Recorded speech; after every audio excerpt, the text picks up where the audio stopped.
hit. Well, you just got to give a shot, to the ones who were trying for the first time. So that's always the challenge around that.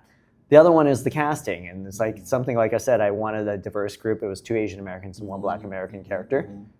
Something that really wanted and really believed in as the world that we wanted to have. Absolutely. But people, so some production companies or studios had some ideas. Like, we love the idea of this, guys out of shape trying to avenge their master, but can you change the characters to be white? Like, that was a lot of conversations. And was it? I'm sorry, even to jump in. Was it difficult even in the initial process of getting in front of those folks? I know the studio. Yes. What was that process like? Was it literally like calling and getting somebody who knows somebody? Yeah. Did anything. Your previous body of hook or work? by crook. Okay. Anything and whatever it takes. Everything everywhere. Everything at the same time. Yeah. Again, a 10-year process to even like get the money to be able to film. So 10 years to develop and raise the money.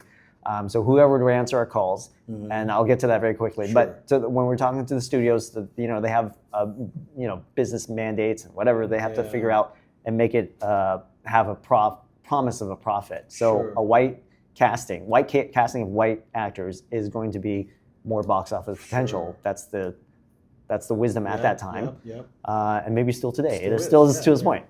But on top of that, we also tried to chase money that was private. People who were private investors, and we had a lot of pushback from our own Asian American community of saying,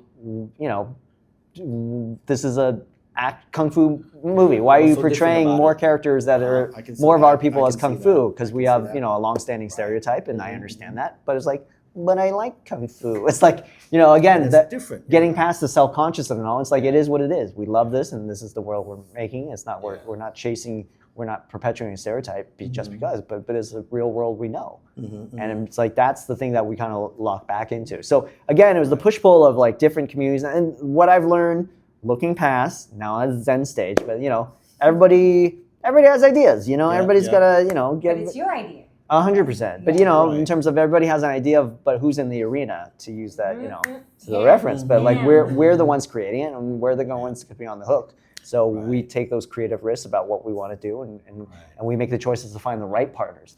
So like a lot of folks do ask like how to raise money and stuff like that. It's like all money isn't good money too. So it's like you have to understand what comes with that check.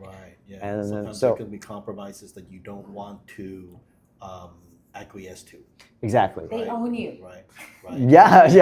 Somebody just puts it out. Yeah. I mean, there's a certain, and then that starts to creep into your creative, and you're like, well, should we do this? Because now we're thinking about this other thing. So it's not quite, is it really your voice? And first time at bat as a first feature, you might as well put your name and your vision on it. That's the way I see it. It's like, why water it down at this point? I'll sell out later. Yes. But let's just do this thing now. No, absolutely. Yeah.